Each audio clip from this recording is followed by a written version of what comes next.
Kasalukuyan ngang curious ang mga netizen sa masisay ni Carla Estrada sa kanyang ex-boyfriend na si Jam Ignacio.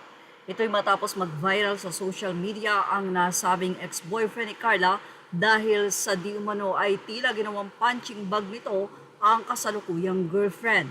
Makikita ang namamagang mukha ng nasabi nga pong kasalukuyang girlfriend ni Jam at halos namuuna nga ang dugo sa kanyang ilong at bibig. Parang sinapak-sapak at ginulpi nitong si Jam Ignacio habang nasa lock na sasakyan ang dalawa.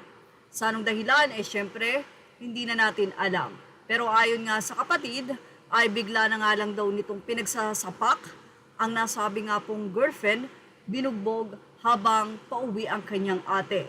Wala raw itong kalaban-laban sa loob ng nakalak na sasakyan.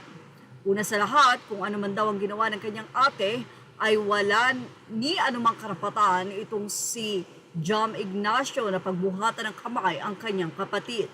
Napakakapal ng mukha nga daw nitong si Jam Ignacio.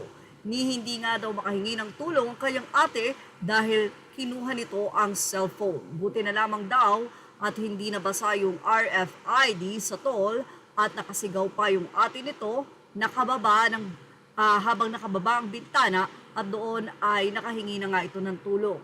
Sa kasalukuyan ay tumakas nga daw itong si Jam Ignacio sa kapulisan dahil sa ngayon ay nasa kasalukuyang ospital na ang nasabi nga pong girlfriend ni Jam Ignacio upang magpa-medico legal at upang masampahan ng kaukulang kaso itong si Jam Ignacio.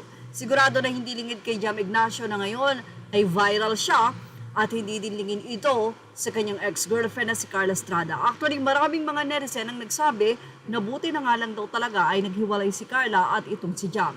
But anyway, mayroon ding ibinisto itong si Zian Gasa na aniya ay hindi nga daw niya kilala itong si Jam Ignacio. Kaya naman ayon sa kanya, ito daw ba yung lalaki na binihisan, binili ng mamahaling sasakyan, mamahaling gamit ni Carla Estrada, pero iniwan lang ito. Sa ngayon, nais ng mga netizen na magbayad itong si Jam Ignacio sa ginawa sa kasalukuyang girlfriend na for sure ngayon ay ex-girlfriend na. Sa ilang mga netizen, babalikan mo pa ba ang taong halos umutas ng iyong buhay? But anyway, at least daw ay maaga pa lang nakilala na ng kanyang kasalukuyang girlfriend ang ugali ni Jam at hindi na sila naikasal pa bago mangyari ito. Well, ano ang masasabi nyo about dito?